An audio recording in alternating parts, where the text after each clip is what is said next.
Hello everybody, hope you're all doing good.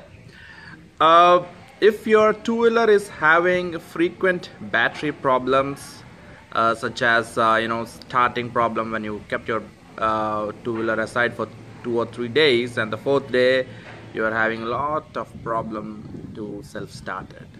And another symptom is that if you're honking the horn, it goes weak and weak and weak.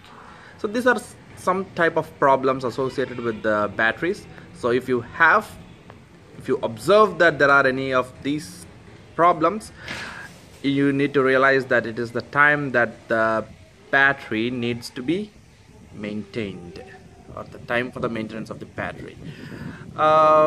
We need to first top that up with the distilled water, and then we need to recharge it.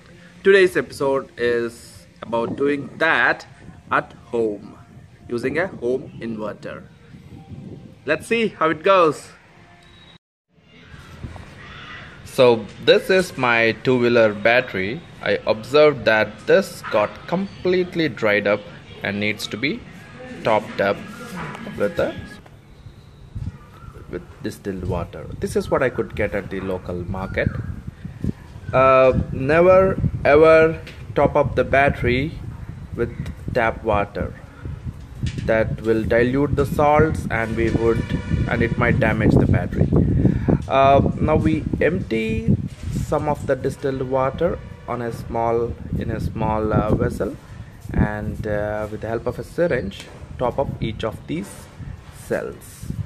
Each cell is individual, and so we need to fill each of the cells. We need to slightly pluck out the cell cap with a plier as shown, and fill it up. I already filled this. I'm just showing here for the sake of it.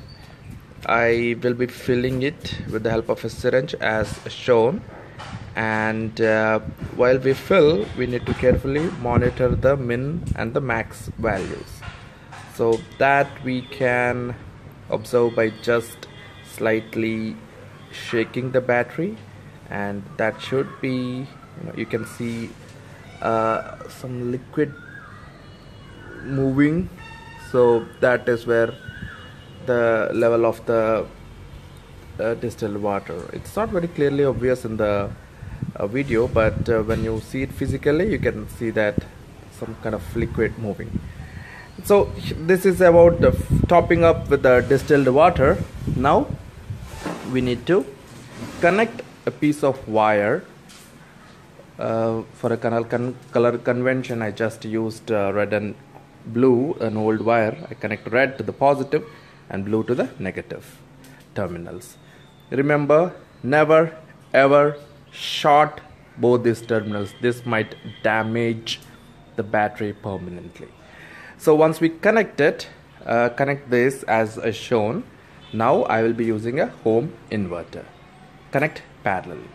Most of the home inverters output will be 12 volts.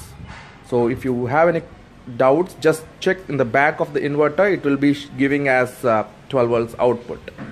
Okay, so I connected positive of my scooter battery to the positive of the inverter battery, and the same way negative. So I'll leave for the charging at around for around 8 to 10 hours, and that's it. I'll be good. Thank you very much for watching this video.